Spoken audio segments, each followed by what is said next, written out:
Pemirsa, sejumlah warga di Kabupaten Probolinggo menjadi korban investasi bodong. Mereka mendatangi SPKT Polres setempat dan melaporkan pemilik aplikasi bernama JIC karena diduga telah menipu korban hingga ratusan juta rupiah. Hingga kini polisi masih mendalami kasus tersebut.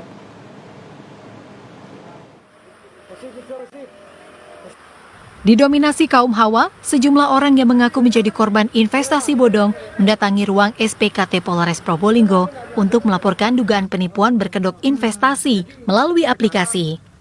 Mereka melaporkan pemilik aplikasi bernama JIC yang menawarkan bunga besar dalam waktu singkat. Korban awalnya berinvestasi mulai dari Rp200.000. Karena tertarik dengan hasil yang besar, korban akhirnya berinvestasi dengan nominal yang lebih besar mencapai hingga puluhan juta rupiah.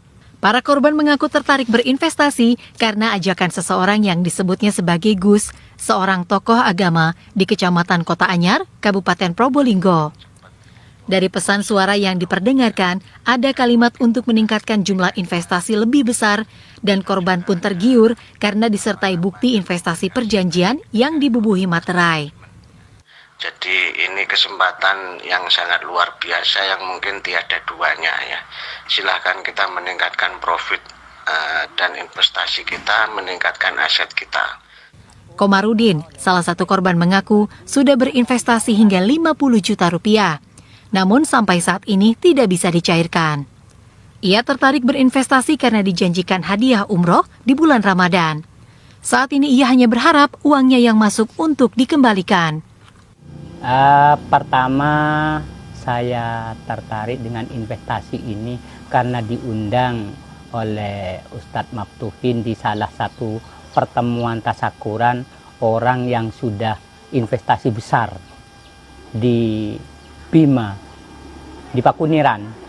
Terus juga yang saya paling tertarik, diajak tur di bulan puasa, tur religi tapi bukan ke Hong Kong, ke Saudi, umroh. Ya tertarik saya, Pak. Kalau kerugian saya kurang lebihnya 50 jutaan secara pribadi. 50 juta, Pak? Ya. Kalau untuk yang lain itu sekitar 260 juta yang ada bukti transfernya. Baik lewat akun atau lewat rekening pribadi, ada 3 orang itu. Rekening pribadinya siapa, Pak? Ada namanya Iwa Sailisa, ada namanya Indah Saputri. Yang satu ini saya lupa, yang satu lewat akun, lewat aplikasi virtual payment. Sementara itu, Kasat Reskrim Polres Probolinggo, AKP Rahmat Ridho Satrio membenarkan adanya laporan investasi bodong tersebut.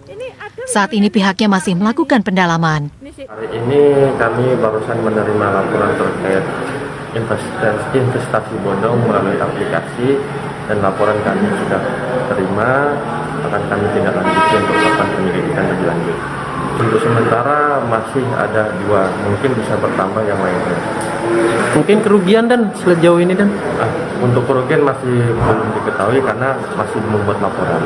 Diduga infonya korbannya banyak dan Ya, diduga infonya hasil dari korban yang keterangan korban yang melihat di aplikasi tersebut banyak yang mengikuti investasi tersebut. Para korban berharap polisi bisa mengungkap pelakunya agar uang yang masuk di investasi bodong itu bisa dikembalikan. Farid Falevi, CTV.